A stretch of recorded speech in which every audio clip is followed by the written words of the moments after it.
Hola, buenas tardes. Estamos aquí en un nuevo programa de Con Diálogo es Distinto, a través de Radio Agricultura y también en YouTube, en Agricultura TV. Hoy hablaremos de uno de los temas más importantes para nuestros niños y para sacar Chile adelante, aunque lamentablemente muchas veces no se le da la urgencia que esto requiere. Vamos a hablar de la educación. ¿Cómo podemos emparejar la cancha? ¿Qué pasó con el PAES y esta desigualdad entre el mundo privado y el mundo público? ¿Qué ha pasado con los liceos emblemáticos como método de meritocracia y de poder emparejar la cancha también? ¿Qué pasa con el financiamiento? ¿Qué se está evaluando? ¿Qué no? La carrera docente, los profesores, ¿dónde están los problemas en las aulas? Entre otras cosas. Y para eso me acompañan 4 grandes invitados. Emilia Schneider, diputada y presidente de la Comisión de Educación de la Cámara. Bienvenida, Emilia. Un gusto, Pablo, muchas gracias. Un gusto estar acá con todo este distinguido panel. Ingrid Olea, directora ejecutiva de la Educación 2020. Muchas gracias. Un gusto también. Mario Aguilar, a quien nos conocemos hace muchos años. Así es, Pablo. Presidente del Colegio de Profesores de Chile. Bienvenido. Colegio de Profesoras y Profesores. Toda la razón. Me corrijo, profesoras y profesores. Sí, un gusto estar acá. Gracias por la invitación, Pablo. Muy bien. Y Magdalena Vergara, investigadora senior de Idea País. Así es. Muchas gracias por la invitación. Bueno, aquí estamos justamente hablando de un tema que tanto preocupa y que a veces hemos dejado de lado, ¿no? Y por eso, primero que nada, Con Diálogo Distinto es un programa eminentemente humano, respetuoso, desde las legítimas diferencias, en donde buscamos propuestas que hay en común, entendiendo que tenemos muchas veces miradas distintas, pero por eso hay que dialogar. Pero antes de eso, ¿no? Más allá de sus cargos connotados, queremos saber un poquito algo del lado de lo que nos puedan contar, confesable, de cada uno de ustedes para conocerlos más, quienes nos escuchan, quienes nos ven, quieren saber algo más. Partamos por nuestra diputada. Ay, qué difícil. Ya les estaba diciendo fuera de cámara que era difícil. Yo puedo contar que a mí me gusta mucho salir a bailar. Trato de hacerlo al menos una vez al mes, un poco más, lo que la pega permita, pero me gusta mucho ir a bailar. Últimamente me gustan mucho las fiestas de música tecno, así que eso, me gusta mucho salir a bailar, es de mis pasatiempos favoritos, con mis amigos, con mi pareja, qué sé yo. Disfruto mucho eso. Bueno, eso es lo mejor para el estrés. Y ahora vamos a nuestro presidente del Colegio de Profesoras y Profesores, sí. Mario Aguilar. Bueno, por la actividad que desempeño, cuando tengo tiempo libre lo dedico mucho a la familia, a compartir con mis hijas, con mi hijo, acompañarlo, que él es deportista, entrenamiento, pero también juego fútbol, hago harto deporte, si me da el tiempo salgo a trotar, me gusta hacer harto trekking, si puedo arrancarme un fin de semana a caminar por un cerro, por lugares, me gusta mucho. Y otra cosa que me gusta harto, aunque no he tenido tanto tiempo últimamente, es ir a recitales. ¿Ya? El último que fui fue de Joan Manuel Serrat y antes de Kiss. Son los 2 últimos a los que he ido y espero este año poder ir a alguno. Esperamos que puedas ir, Mario. Magdalena, ¿qué nos cuentas tú? Como fuera como de lo típico quizás que uno dice, me gusta hacer también deporte, ando harto en bicicleta, me gusta dibujar, me gusta ir a ver arte stand-up comedy. Qué entretenido. Disfruto mucho de ir. El último que fui fue Felipe Abello, que ya creo que es como 3ª vez que lo voy a ver. Lo iba a nombrar, lo iba a nombrar porque yo voy pronto. Eso. Sí, maravilla. Ingrid, ¿qué nos cuentas tú? Les puedo contar que mi cargo, más allá de los títulos que tenemos acá profesionales, yo creo que mi cargo más importante es el de madrina de mi preciosa ahijada, que me está acompañando, de hecho está allá afuera. Así que eso es un lado distinto al profesional que disfruto mucho, mi ahijada y mi otra sobrina Valentina y Trini. Ay, qué bonito. Sí, bueno, yo ya pronto voy a ser abuelo, así que capaz que tenga alguna experiencia no similar, pero algo pronto. Bueno, yo quiero agradecerle a cada uno por compartir un poco con nuestros auditores, con quienes nos escuchan y nos ven, algo de su lado B. Siempre es bueno conocernos más antes de entrar al tema que nos convoca. Vamos a una pausa y ya volvemos.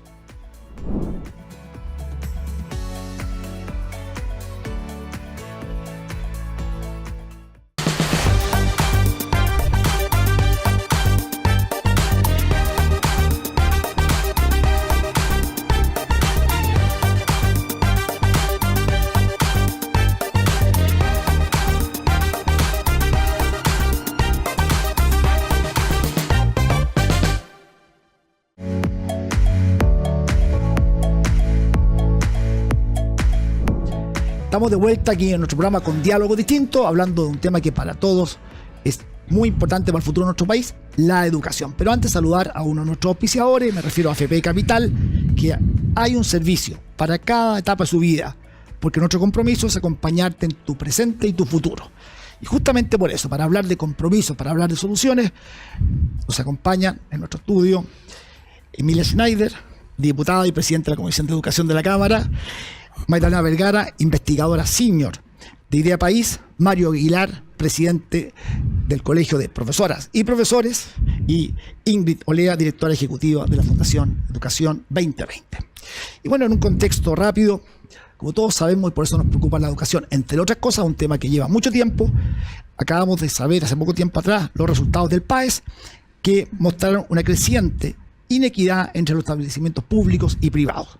De hecho, los liceos emblemáticos han sido históricamente semilleros de líderes nacionales, y este año, o sea, el año pasado, ninguno de ellos estuvo o se ubicó entre los 100 mejores del país. Es algo que puedo hablar porque me tocó dirigir los liceos emblemáticos y es un tema preocupante, pero también decir que más de 600 estudiantes con un NEM entre 900 y 1000 puntos obtuvieron menos de 500 puntos en la PAES. Lo que abre un cuestionamiento, yo no digo que sea así o no, pero abre un cuestionamiento sobre si hay o no una inflación de nota por parte de algunos establecimientos educacionales, tema que creo que también es importante. Una encuesta Ipsos, publicada en septiembre del 2024, reveló que el 49% de los chilenos considera mala la educación del sistema educativo, pero señala como principales causas la desigualdad en la educación, aulas con exceso de estudiantes y la falta de financiamiento público, y también temas como el bullying y otros que son quizás temas que vamos a conversar. En el proceso de admisión 2025, la selección en carrera de pedagogía cayó un 1,5%.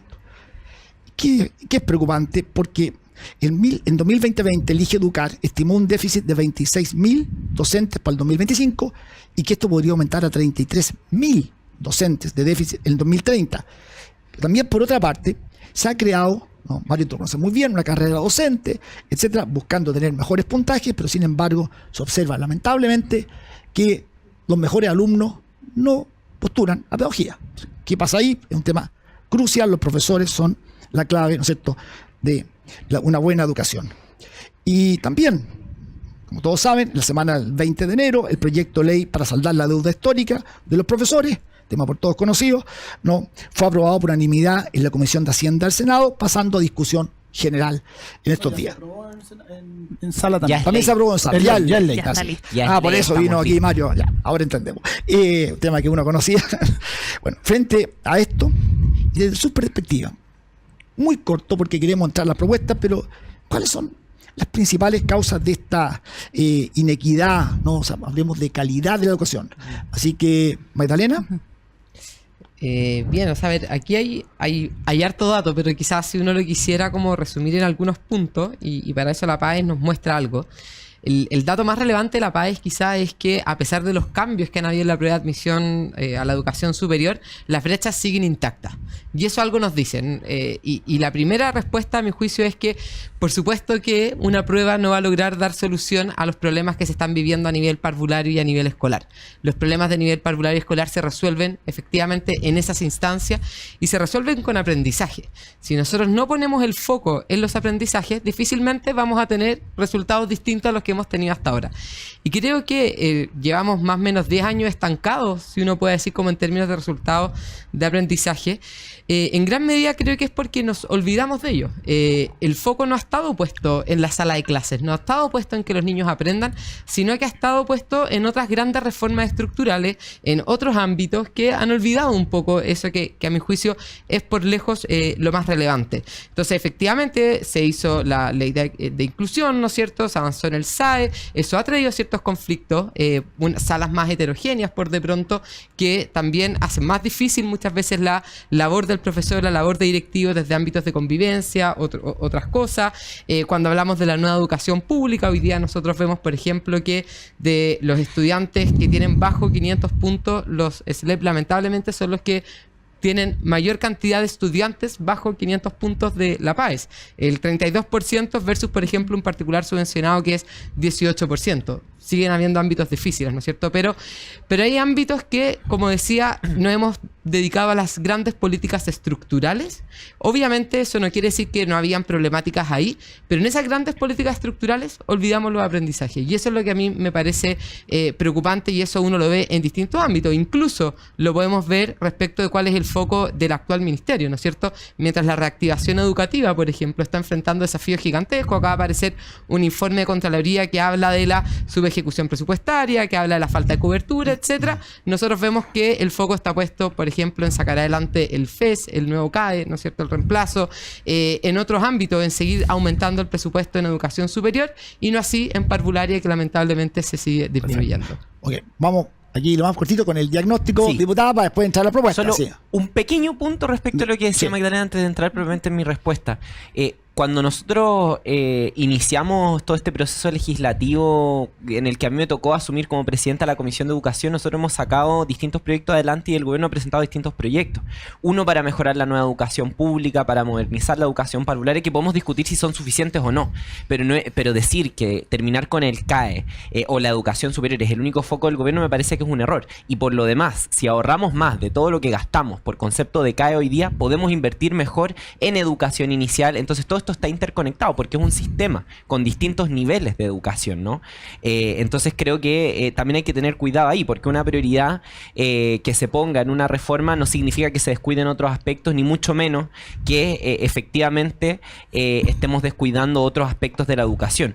A mí me llama mucho la atención este debate porque todos los años pareciera ser que es muy similar, ¿no? Que hay sectores muy interesados en atribuir a las reformas del último ciclo los problemas que se arrastran hace décadas en la educación en general en nuestro país, particularmente en la educación pública.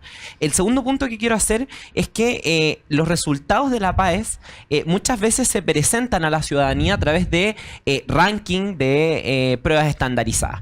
Y tanto las pruebas estandarizadas como los rankings pueden ser muy engañosos y volubles. O sea, Magdalena nos presentaba los resultados que son preocupantes de los servicios locales de educación pública, pero también en el último CIMSE, los servicios locales de educación pública, los SLEP, presentaron una mejoría mucho mayor que los municipales y que otros establecimientos. Entonces, a eso me refiero con que son volubles. Bastan unas preguntas más, unas preguntas menos para que un dato pueda ser utilizado de una u otra forma. Yo creo efectivamente, y ahí concuerdo con Magdalena, que falta que pongamos políticas públicas que pongan el foco en el aula, pero también que nos hagamos cargo de desafíos como el financiamiento de las escuelas públicas, porque las escuelas públicas, mientras tienen preocupaciones como que se les llueve en salas, como que no tienen los baños en buen estado, como que no tienen suficientes materiales, como que no pueden pagar sueldo, mientras tengamos esas preocupaciones, difícilmente vamos a poder poner el foco en la calidad, difícilmente vamos a poder tener aprendizaje de calidad. Yo creo que una de las reformas estructurales que falta, quizás la última que falta, porque las otras están en ejecución y pueden estar en mejora, en revisión, qué sé yo, pero ya se hizo la pega más grande, digamos, es una reforma estructural del sistema de financiamiento escolar. Y respecto a los resultados, creo que hay que tener cuidado con cómo uno las mira, porque efectivamente hay un crecimiento de las personas que son seleccionadas en el sistema de educación superior, un crecimiento algo así de 5.1% de personas seleccionadas según los distintos subgrupos de dependencia, rama educacional, género, y los que más suben son precisamente las mujeres, gracias a políticas como Más Mujeres Científicas, las personas egresadas de la educación técnico-profesional y también los egresados egresadas de establecimientos de educación pública, que aumentan en un 5.7%. Entonces, no podríamos decir hoy día que la educación deja de dar oportunidades. Lo último que quiero decir es que salgan los establecimientos emblemáticos del ranking no quiere decir que dejen de existir buenos puntajes en el sistema de educación pública. La verdad yo diría que estamos un poco estancados en la misma situación hace un par de décadas. Podría decirse que esta situación no ha variado porque los puntajes se dispersan en establecimientos educacionales. Dejan de concentrarse en algunos y se dispersan, pero no es que dejen de haber buenos puntajes en la educación pública. Ahora, con esto termino. Nos tenemos que preocupar de la calidad de la educación, por cierto. Y eso parte, creo yo, por preocuparnos del aula y por preocuparnos del sistema de financiamiento. Bueno, todos estos temas vamos a entrar más al grano, pero primero, así una mirada general, Mario. Bueno, yo creo que la PAES, como antes la PSU y antes otras pruebas, son un reflejo de la desigualdad de la sociedad chilena. O sea, tú no le puedes pedir una prueba, y lo dijo Magdalena también, que la prueba por sí mismo haga milagros, cuando tú tienes una de las sociedades más desiguales del mundo, la chilena. Eso está reflejado en la educación, y el gran fracaso de nuestro sistema educacional es que no es capaz de compensar esas desigualdades sociales de base, y la educación más bien reproduce y mantiene esas desigualdades de base. Y nuestro sistema educacional también es muy desigual. O sea, ¿con cuántos recursos per cápita se educa un niño de la educación pública versus un niño de la educación privada? Y son siderales diferencias, siderales. Entonces, después cuando se hace la comparación y se dice, miren los resultados de la educación privada, cómo son de superiores a la educación pública. Bueno, es el reflejo, primero, de esa desigualdad social de base, pero también de la incapacidad del sistema de compensar esa desigualdad. Eso está reflejado ahí. Ahora bien, estoy de acuerdo también en el concepto, ya que estamos hablando de diálogo, de que hay que poner el foco en los aprendizajes, que tenemos que empezar a preocuparnos de lo que pasa en la sala de clase, del currículum, y no solo de lo estructural, pero también hay que ver qué concepto tenemos de aprendizaje, porque si vamos a entender por aprendizajes y vamos a decir que los aprendizajes sean más o menos únicamente por sesgadas pruebas estandarizadas, que es lo que ha tenido nuestro país por décadas, es una concepción bastante pobre de lo que es aprendizaje.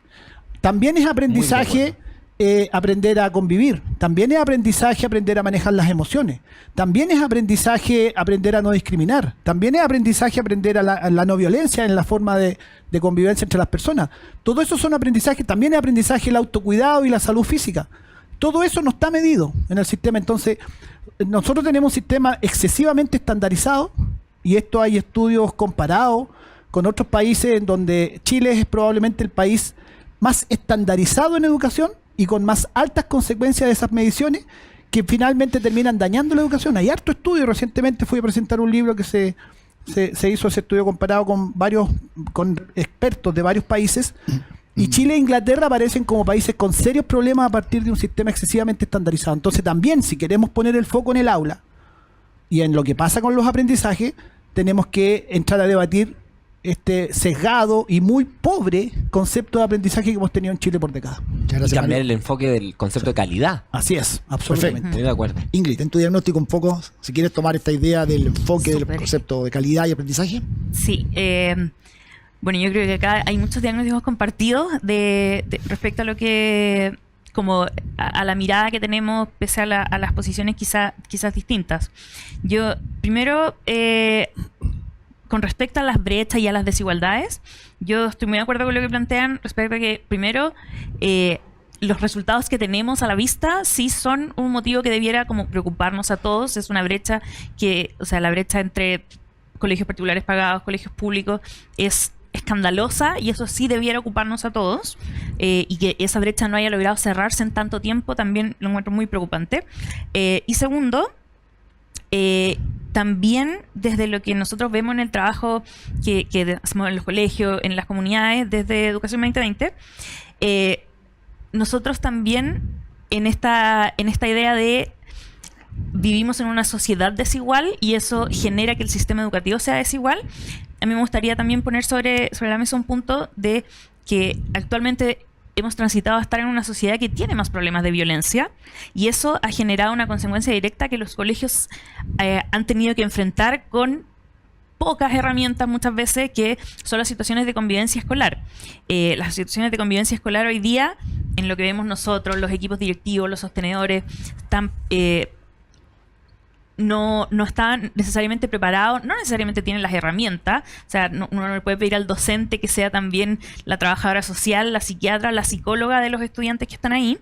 Entonces, creo que también los problemas de convivencia y cómo el sistema educativo y en qué medida el sistema educativo también es el responsable de abordar eso, es un tema que nos preocupa, yo creo que también a muchos.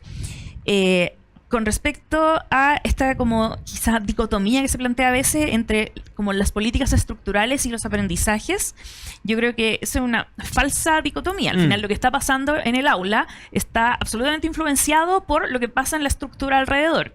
Entonces yo estoy de acuerdo en que, claro, nos falta, a la luz de los resultados que se obtienen en algunas pruebas, enfocarnos en los niños están o no aprendiendo a leer, pero yo no por eso diría como que el financiamiento no nos debiese preocupar, porque va a tener una consecuencia directa finalmente en lo que pasa en el aula. Y por último, dentro de como los temas que mencionaste, hay uno que no estaba y que yo me gustaría ponerlo porque es el eterno olvidado del sistema educacional, que es la educación técnico-profesional. Hablamos de la PAES y hay muchos estudiantes TP que no dan la PAES porque no está en su interés, en sus proyectos, acceder a la educación superior, porque ellos se están quedando con la formación que obtienen en el colegio. Y también en los datos son como ellos tienen menos horas de formación en estas asignaturas, tienen peores resultados. Entonces, llevamos ya hartos años de enfocarnos en parvularia, en educación básica, en la lectura, en el financiamiento, y hemos dejado bien de lado a los estudiantes TP. A ver, es importante destacar que cuando hablamos de la desigualdad no tiene que ver con comparación mundo privado, mundo público, generar tema ideológico. Aquí lo que nos preocupa es que todos los jóvenes tengan igualdad de oportunidades para la movilidad social, porque así también al país le va mejor. Ese es el concepto al cual queremos instalar. Si los rankings miden o no miden, es una discusión. Y en ese contexto, Magdalena, hablamos del aula. ¿Qué se puede hacer hoy día? Tanto, bueno, a nivel total, sistémico, el sistema educativo, especialmente el sistema público, para mejorar, ¿no es cierto?, lo que ocurre en el aula. ¿Cuáles son las prioridades para enfocarse ahí, más allá del financiamiento, que vamos a hablar después de eso, ¿no?, y también para reducir la deserción escolar? Sí, a ver, hoy día efectivamente seguimos enfrentando un tema que es la reactivación educativa post pandemia. O sea, Absolutamente. Todavía vivimos este terremoto educativo que se vivió debido al cierre de las escuelas, y por lo tanto ahí tenemos una urgencia muy concreta que tenemos que resolver. Y especialmente la asistencia de los estudiantes. Aún no recuperamos los niveles de asistencia prepandemia. La inasistencia grave sigue siendo gigante. O sea, especialmente en ciertas escuelas, como por ejemplo los servicios locales, los municipales tienen la mayor tasa de inasistencia grave. Un niño que no va a clases no aprende. Entonces, ahí hay un elemento indispensable, hacernos cargo de los estudiantes que están rezagados en su aprendizaje, especialmente en escritura, lectura, matemática. Creo también un tema fundamental es hacernos cargo, permitir, por así decirlo, que tanto directores como profesores puedan hacer su trabajo, que su trabajo es educar. Y hoy día las escuelas están sobrepasadas de una burocracia gigantesca. Creo yo que muchos de los proyectos que también están hoy día en el Congreso, lamentablemente buscan dar solución a través de más protocolos y más cosas a la escuela, que no creo que resuelvan el problema de fondo, y ellas mismas lo levantan además. Y ahí hace falta ciertas cosas también de las capacidades propias de la escuela para enfrentar ciertas situaciones que efectivamente hoy día son más complejas. Aulas más heterogéneas, la capacidad de afrontamiento por parte de los profesores ante circunstancias que son difíciles de convivencia y otro. La posibilidad también de la gestión de aula, que se llama, que es la posibilidad de, en el fondo, trabajar dentro de la sala de clase de la mejor forma posible. Yo en todo caso estoy de acuerdo. Los aprendizajes no se reducen solo a un mínimo de cuestiones, ¿no es cierto? Esa es la educación. La educación no es solo saber, es la formación de la vida. Sin embargo, acá sí hablamos de aprendizaje. El profesor, de alguna forma, si te tiene que entregar esos mínimos aprendizajes que son necesarios para posteriores desarrollos y otros. Y hay algo muy relevante también que tiene que ver con, y lo nombraba un poco a la pasada, de por qué hoy día nadie quiere ser profesor, o sea, por qué ha ido disminuyendo. Bueno, porque las herramientas que enfrenta, y no es solamente un tema de remuneraciones, la carrera docente tiene sus dificultades, pero mejoró como en un 30% las remuneraciones de los profesores. Tiene que ver con lo que les toca vivir, ¿no es cierto? O sea, el cómo han cambiado las cosas, el cómo tú tienes que enfrentar salas de clase cada vez más diversas, lo que pasa también a propósito de la cantidad de niños con necesidades educativas especiales, que sin duda generan tensiones dentro de la sala de clase, donde además hay un mal clima laboral, en fin, con mucha burocracia, donde tienes poca capacidad de hacer esa pega. Entonces, hay muchas circunstancias hoy día que lamentablemente afectan y que disuaden, por supuesto, a ese profesor. No son comunidades de aprendizaje, finalmente. Algunas escuelas sí, otras no, pero ahí hay 3-4 elementos que me parecen fundamentales. Entremos a debatir sobre Sí. un poquito y propuestas sobre esto que está pasando, digamos, que lo que ha dicho Magdalena, qué se puede hacer, qué se puede mejorar en esto, o si tú tienes una visión distinta. Emilia. Sí, primero un punto respecto a la reactivación educativa. Yo estoy muy de acuerdo que ese es de los grandes desafíos que vamos a tener en la próxima década incluso. Es un desafío que tiene que convertirse en una política de Estado. Pero, por ejemplo, si uno mira los datos de los servicios locales de educación pública, han tenido una mejor recuperación de la asistencia que los municipales. Y eso es importante destacar. Algo se está haciendo mejor en esos establecimientos públicos que en los municipales, y por eso yo creo que es súper importante que sigamos con el proceso de desmunicipalización.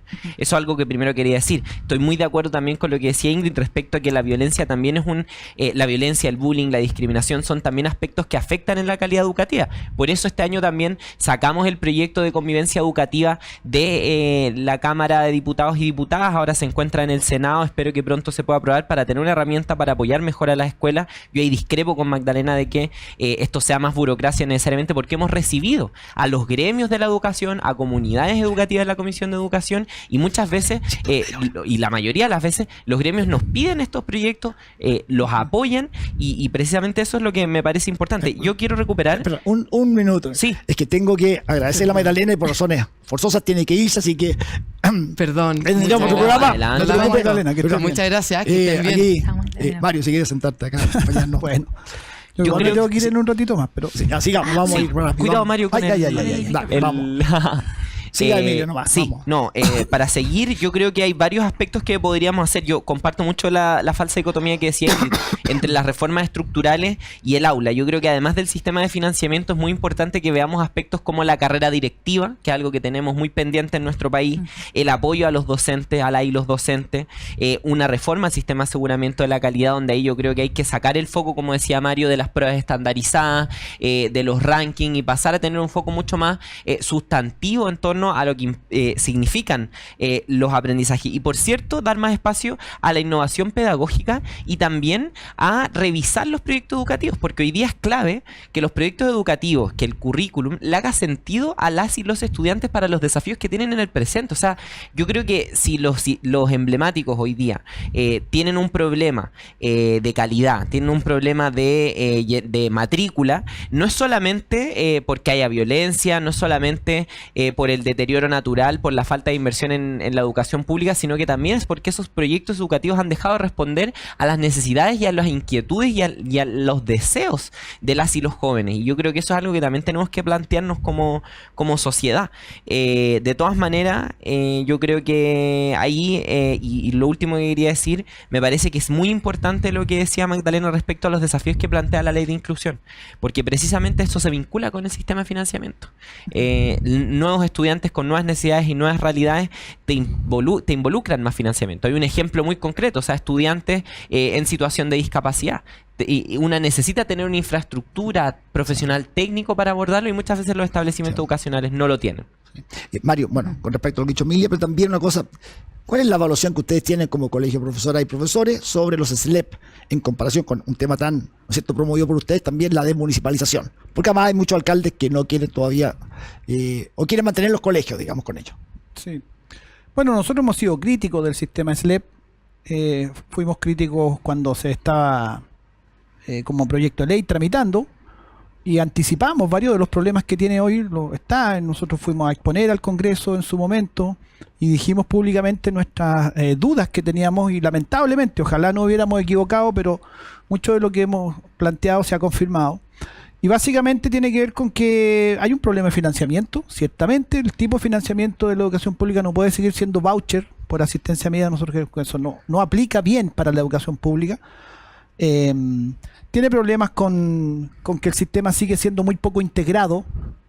Pasamos de 340 y tantas parcelas de municipio a 70 parcelas que van a ser los LEP, pero parcelas al fin y al cabo. Entonces no hay un sistema nacional de educación pública, y nosotros creemos que eso es un problema que tiene repercusiones en el aula. Y también ha habido problemas de gestión. Han habido servicios locales, el caso de Atacama es el más emblemático, que han tenido una gestión deplorable, y sumado a estos problemas estructurales llevó a la crisis tremenda que hubo ahí. Nosotros llegamos a tener hasta huelga de hambre de dirigentes y dirigentes exigiendo soluciones a cuestiones. Estamos hablando de cuestiones muy básicas. Yo recorrí los colegios de ahí y estamos hablando de, por ejemplo, que educación preescolar no tenía mudadores y tenían que mudar en el suelo o en una silla a los niñas que tenían, ¿no es cierto?, todavía que usar pañales, por ejemplo.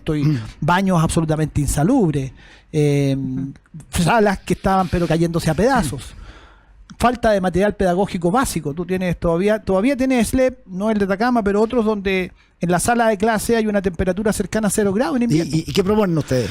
Nosotros proponemos que hay que cambiar el sistema de financiamiento. Nosotros creemos que esa cuestión es decisivo, cambiar el sistema de financiamiento, aunque Magdalena no le va a gustar porque es una reforma estructural, pero eso tiene repercusión en el aula y yo coincido con lo señalado de que no hay es falsa esa dicotomía. Necesitamos que los servicios locales, por un lado, tengan autonomía en implementación, pero también se articulen con un sistema nacional, que haya una dirección nacional que efectivamente dirija un sistema nacional y por lo menos haya posibilidades de controlar excesos como los de Atacama y a tiempo, que haya alerta temprana cuando hay una gestión que tiene malas consecuencias, y tiene que haber mucha más participación de las comunidades también. Nosotros creemos que nosotros tenemos en Chile todavía, y esto corre también para los municipales, un currículum absolutamente demasiado centralizado, demasiado prescriptivo, que deja muy poco espacio a que sean las propias comunidades educativas las que también le pongan su impronta y reinterpreten el currículum de acuerdo a su propia necesidad. Y hay lugares donde... y esa falta de autonomía también está en nosotros como profesores.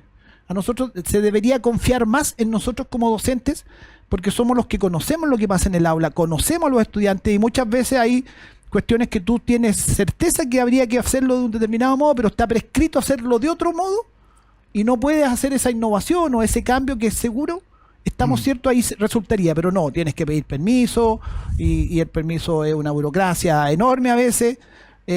Hay varias cosas que se podrían hacer. Ingrid, un tema, tú hablaste de los liceos técnicos profesionales, estamos hablando también de la educación superior, pero hoy día sabemos que se invierte mucho en la educación superior, entendiendo lo que tú acabas de decir, pero tenemos un déficit de calidad y de cobertura en la educación, ¿no es cierto?, preescolar y escolar.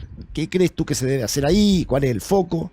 Sí, yo creo que hemos hablado como muy de acuerdo en que poner este foco en los aprendizajes significa permitir que en el aula, en el núcleo pedagógico, el docente, el estudiante, los aprendizajes puedan ocurrir esos procesos, y eso significa también cuidar que estén las condiciones para aquello. Y yo creo que en eso se ha generado atendiendo a todas las dificultades que rodean esta aula. Yo creo que hay una mirada de miremos hacia el aula y que el aula lo pueda resolver, siendo que en realidad en el sistema público, sobre todo, hay un Estado que tiene muchas otras herramientas para poder apoyar lo que pasa en esa aula desde las miradas que corresponden. Entonces ahí nosotros hemos planteado en diversas ocasiones la poca mirada intersectorial que hay en la implementación, por ejemplo, de la nueva educación pública, entendiendo que, claro, le pedimos que los docentes sean la psicóloga, la psiquiatra, la trabajadora social, pero la trabajadora, la asistente social están en el municipio, en el CESFAM, en la Dideco. Desde el año 2022 en Chile tenemos vigente la Ley de Garantías de la Niñez, que nos dota como país de una institucionalidad en la que cada comuna debiese tener una oficina local de la niñez, que es la protectora, digamos, que no ocurran vulneraciones de derecho. Entonces, hoy día nosotros vemos poca articulación entre lo que esta oficina y el servicio local o el establecimiento pueden hacer, siendo que estas dos instituciones, apoyándose una a otra, podrían en el fondo permitir que en el aula ocurran estos aprendizajes y ocurran estos procesos que son los que esperamos que ocurran. Estando totalmente de acuerdo, mi experiencia de alcalde fue la misma, pero ahí Emilio, una pregunta. ¿Tú crees que cuando se aprueba el presupuesto de la Nación, de la cual tú eres diputada, ¿no es cierto?, y preside la comisión, debiera ponerse mayor énfasis en la educación escolar, preescolar y escolar, dado que de ahí nace? O sea, si un niño no llega preparado, de que saca con postular a la educación superior, o sea, ¿tú crees que hay un tema ahí o no lo ves así? Yo creo que en todos los niveles de la educación pública hay que poner un énfasis. Yo creo que eso es algo que ha faltado en general en décadas en nuestro país, que el Estado se decida a decir, bueno, estos son nuestros establecimientos y estos establecimientos tienen que estar en el centro. No porque estemos en contra de la educación privada, no porque hay que eliminarla, a eso no me refiero, sino que tenemos que asumir que la educación pública tiene un rol estratégico para el presente, el futuro, el desarrollo, el crecimiento de nuestro país, para la generación de conocimiento, y darle esa relevancia. Yo creo que ahí es donde entramos en el debate del sistema de financiamiento, porque no es solamente poner más lucas, porque como funcionamos con un sistema de subvenciones, sometemos a la escuela a una situación bien compleja, porque tenemos un costo fijo de la escuela sometido a un financiamiento variable. Y eso nos genera un problema. Además que es un sistema muy engorroso, muy complejo, muy difícil de entender, incluso para quienes estamos involucrados en esta situación. Entonces creo que necesitamos un sistema mucho más simple, menos burocrático, que se base mucho más en el financiamiento basal a los establecimientos públicos en todos sus niveles. Preescolar, educación inicial, escolar, superior, etcétera, etcétera. Creo que eso es muy importante porque cuando vemos los rankings nos encontramos con que, claro, hay en su mayoría colegios privados, pero eso es porque esos colegios no es que sean necesariamente mejores, es porque son colegios que cobran y cobran mejor y por lo tanto tienen estudiantes que pueden pagarlo, que tienen recursos, que llegan con un buen desayuno, que tienen otro capital cultural, que no tienen probablemente tantos problemas en su hogar, que no tienen que recorrer quizás tan largas distancias, entonces que son menos en cada aula. Entonces básicamente son establecimientos que debido a que cobran seleccionan mejor. Y eso no es calidad en la educación. Tenemos que darle oportunidades a todas las y los estudiantes porque el talento está distribuido, el talento, los conocimientos están distribuidos a lo largo de toda nuestra sociedad en los distintos sectores. Entonces, yo creo que eso es muy importante y me quiero detener en algo que decía Mario, Pablo, solamente para un detalle. Yo estoy muy de acuerdo en que los servicios locales de educación pública requieren mejora. Yo fui muy crítica de la reforma cuando me tocó ser dirigente estudiantil y lo mantengo. Creo que hay que seguir en esa senda porque el legado que nos deja la municipalización es muy nefasto, o sea, es corrupción, no todos los alcaldes, por cierto, pero es de corrupción con alcaldes que están inhabilitados de por vida a ser sostenedores, falta de inversión pública,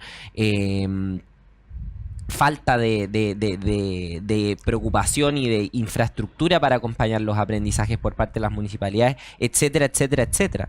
Entonces yo creo que ahí es donde también tenemos que poner ojo en mejorar los SLEP, mejorar el sistema de financiamiento, y a mí me llama mucho la atención la discusión del sistema de financiamiento porque es de las grandes reformas que quedó pendiente del último ciclo, y eso es porque hay sectores políticos que se niegan a tocar el financiamiento de las escuelas, y eso yo creo que es muy importante que, a propósito del nombre de este programa, que lo dialoguemos, que nos acerquemos, porque a mí me toca en el Congreso ver cómo desde la derecha hay una negativa tremenda a tocar el sistema de financiamiento de la educación en general, y es el meollo del asunto, creo yo. Así es. Bueno, a ver, vamos a tocar todos los temas y los que no, haremos otro capítulo, me comprometo. Haremos otro no, capítulo. sí, esto da para mucho capítulo. Volvemos. Perdón. Tú querías decir algo y vamos, Mario. Sí, quería solo complementar con respecto a lo que decía la diputada, de que la educación pública requiere cierto énfasis en todos los niveles, y hay un nivel en el que a mí me gustaría como poner el punto, que son los municipios. Yo creo que ha hecho mucho daño que hablemos de desmunicipalización, que ha generado esta idea de como ya no es del municipio, Un problema muy buen punto. ahora del servicio local, siendo que, como te comentaba antes, con esta mirada intersectorial, los municipios son los que tienen los estadios, los teatros, la infraestructura municipal, que no puede dejar de estar al servicio de la puedes educación, vincular, porque siguen siendo esas familias vecinas de las comunas. Sí, yo quiero destacar ese punto, porque los municipios pueden no dirigir la educación, pero está todo vinculado con la educación y tienen que aprovecharlo, una mayor gestión. Mario. Absolutamente, estoy muy de acuerdo con eso. Perdón, entendiendo que el tema de fondo, y comparto con usted, es mejorar la educación pública en general, más allá de la desigualdad de ingresos, ¿no es cierto? Capital social, capital cultural, pero los liceos emblemáticos, me tocó dirigirlos, eran una instancia de movilidad social, más allá que uno podría decir que uno que es segregadora, pero una instancia. Ojalá todos fueran emblemáticos, ojalá todos fueran bicentenarios. ¿Qué crees tú que pasó ahí y cómo se pudiera mejorar? Porque lo importante es recuperar ese foco, al menos en la educación pública, para que todos suban, no que los otros se queden abajo. ¿Qué ves tú ahí? Sí, bueno, evidentemente los liceos emblemáticos han tenido una severa crisis en estos últimos años. Algunos de los liceos emblemáticos son los más visibles, que no está descontextualizada de la crisis en general de la educación pública. Pero claro, son por muchas razones, y hasta son focos también de algunos grupos que quieren mostrar, no sé qué quieren mostrar, pero que hacen acciones muy extremas y muy violentas y que nosotros por supuesto condenamos muy fuertemente. Pero no creo que estén en una crisis terminal. Esas son comunidades muy vivas, que hacen muchas cosas buenas también, pero no aparecen en la primera plana del Mercurio las cosas buenas que hacen. Las cosas malas sí aparecen en primera plana, Es verdad. pero se hacen en el mismo Instituto Nacional, en el INVE, en la aplicación, están con buenos puntajes, a pesar de que se sale del ranking, siguen teniendo bastantes puntajes nacionales. Lo que pasa es que ahora ya no son Hay también puntajes que le bajan el promedio, porque lo decía Magdalena, una de las cosas que ha ocurrido es que la sala de clase hoy día es más heterogénea. Antes era relativamente simple. Si tú tenías una alta selectividad y tenías solo alumnos venían de la educación básica con promedio 6.8 hacia arriba, bueno, evidentemente tenías una cierta garantía de un tipo de alumnado y de un rendimiento en los resultados, un rendimiento académico bastante alto. Cuando esa sala de clases se hizo más heterogénea y empezaste a tener alumnos que no eran tan destacados, con más problemas sociales de base, bueno, se te desordenó el naipe, por así decirlo. Pero yo estoy seguro, porque conozco esas comunidades que son comunidades que en la medida que tengan apoyo y en la medida que no se les siga estigmatizando del modo brutal que se ha hecho, porque lo justo sería que sea noticia lo malo, pero que también sea noticia lo bueno, y eso lamentablemente no está equilibrado. Entonces son colegios a los cuales se le ha deteriorado su imagen de una manera muy fuerte, entonces tienen menos postulaciones, y ahí entra en un círculo vicioso. Ese círculo vicioso tenemos que romperlo, porque son colegios importantes de nuestra historia educacional y que tienen todavía mucho que aportar. Y en ese sentido, estos diálogos, y es buena esta instancia donde felizmente este no es el programa sin filtro, digamos, donde todo lo la contrario, gente se bombardea de lado a lado. Qué agrado que no lo sé. Sino que efectivamente hay una posibilidad de diálogo, y ese es el camino. Mira, yo te quiero, y yo después de esto me tengo que retirar porque tengo que ir a otra actividad, pero yo quiero destacar lo que pasó en Deuda Histórica. En Deuda Histórica hubo un acuerdo transversal para apoyar ese proyecto. Efectivamente. Y cómo hubo capacidad de ponerse de acuerdo y se dejaron de lado las trincheras, y el Parlamento, veíamos todos los sectores Mario, políticos tenemos un celebrando. minuto porque ella va a tener más la parte final. Ok, se paga la deuda histórica, se aprobó. Ahora, ¿esto qué implica para los profesores? Que va a haber un mayor, sienten que tienen un mayor compromiso aún. ¿Qué pasa ahí? En 2 palabras antes que te vayas. Sí, básicamente la gente beneficiaria de la deuda histórica es toda gente que hoy día está jubilada, Sí. son personas de tercera edad. Pero como el mundo docente, pero me refiero como yo. mundo docente, obviamente vemos que ahí hay una señal de una reparación y de un reconocimiento del daño que se hizo, y eso va a sanar una herida, sin duda. Tiene ese efecto balsámico que yo creo que es muy importante. Pero evidentemente en la educación tenemos todavía muchas cosas que mejorar. Nosotros estamos comprometidos con eso, como profesores. Nosotros queremos que la educación pública remonte, queremos que los aprendizajes mejoren, queremos que la desigualdad se disminuya, queremos que la violencia que hay hoy día en las escuelas pueda ser superada, pero eso requiere del compromiso nuestro como docentes, ciertamente, pero también requiere de mucho apoyo del Estado, mucho apoyo de las instituciones públicas, de los empleadores, de la sociedad. La sociedad tiene que apoyar a sus profesores y tiene que apoyar a sus comunidades educativas, porque si se nos empiezan a morir las escuelas, y si las escuelas empiezan a ser lugares donde ocurren cosas negativas y no positivas como lo más destacado, estamos entrando en una crisis ya muy fuerte como sociedad. Atendamos lo que pasa en las escuelas, porque lo que pasa en las escuelas es lo que va a pasar después en la sociedad. Absolutamente. Sí, muchas gracias, Mario. Sé que tienes que retirarte. De verdad, ha sido un Muchas gusto poder gracias. compartir contigo tantos años. Sí, Nos conocimos, un gusto, así Pablo. que y ahora nos vamos a una pausa y volvemos con el último bloque, donde aquí podremos conversar un poquito más con nuestra invitada.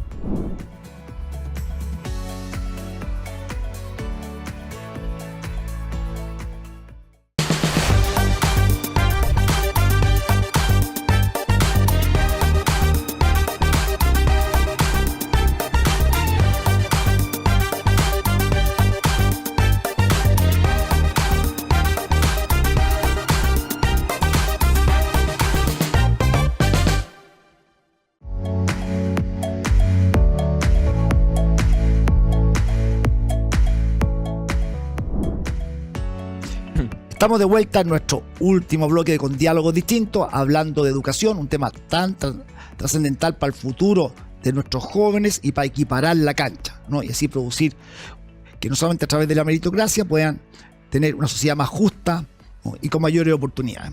Y hemos estado conversando realmente de manera muy directa en diagnóstico, sobre todo en propuesta, con 4 grandes invitados. 2 de aquellos han tenido que ir. Me refiero a Mario Aguilar, presidente del Colegio de Profesoras y Profesores, y Magdalena Vergara, investigadora senior de Idea País, que nos pudieron acompañar hasta el reciente bloque. Y ahora en este bloque final nos acompaña la diputada Emilia Schneider, presidenta de la Comisión de Educación, Ingrid Olea, directora ejecutiva de la Educación 2020. Y por eso, como es un minuto final para cada una, ahora van a tener más 2 minutos. Cercanos. Salimos premiadas. ¿Qué hacemos para salir adelante, Ingrid? Ya. ¿Está el tiempo ya? Sí, Ahí está, ya. está corriendo. Bueno, así como algunos proyectos de ley en educación han pasado muy rápido toda su tramitación, hay un proyecto de ley que soluciona muchos de los problemas que hoy día los servicios locales enfrentan, que tiene el potencial de solucionar los problemas en gestión de las compras, por ejemplo, en lo que se puede hacer, trabajar con los gobiernos regionales, y ese proyecto entró el 3 de abril al Congreso y la discusión ha sido muy lenta. Nosotros creemos 2024. Del 2024, sí. Entonces creemos que desde ese proyecto de ley hay mucho acuerdo transversal de cosas que no quedaron perfectas en la ley, evidentemente, y se pueden ajustar y se deben ajustar para que las comunidades educativas puedan efectivamente hacer uso de esas modificaciones para entregar una mejor calidad. Así que a mí me gustaría ver que ese proyecto de ley pudiese avanzar mucho más rápido de lo que ha avanzado hasta ahora. Dejamos 2 minutos ahí. ¿Y? Perfecto. Sí. Diputada, presidenta de la Sí. Comisión de la Cámara. Yo creo que tal como se dijo en el debate, necesitamos cuidar que en los establecimientos educacionales, en la escuela, en todos los niveles, en la educación inicial, escolar, superior, estén las condiciones habilitantes para el aprendizaje, estén todas las condiciones materiales para que las y los estudiantes puedan aprender, para que las y los trabajadores de la educación puedan desempeñar su trabajo y para que las comunidades puedan solventar sus necesidades. Y para eso necesitamos una reforma profunda al sistema de financiamiento de la educación en general y sobre todo la educación pública en todos sus niveles. En educación inicial necesitamos terminar con las diferencias que hay entre los sistemas, entre BTF, entre Junji, entre Integra. Necesitamos terminar con una cuestión que es una barbaridad, que hay un valor distinto para los párvulos en todo el sistema. O sea, las guaguas, los infantes cuestan distinto dependiendo de dónde estudian, en qué establecimiento educacional se encuentran. Eso es tremendo. Necesitamos terminar con el sistema de subvenciones que somete a las escuelas a un sistema de financiamiento muy complejo, engorroso e incierto, y necesitamos terminar con las deudas educativas en educación superior para aliviar los bolsillos de las familias chilenas y para aliviar también al fisco y para precisamente ahorrar, porque nosotros año a año aprobamos en el presupuesto muchísimos recursos por el CAE que van a parar a los bancos.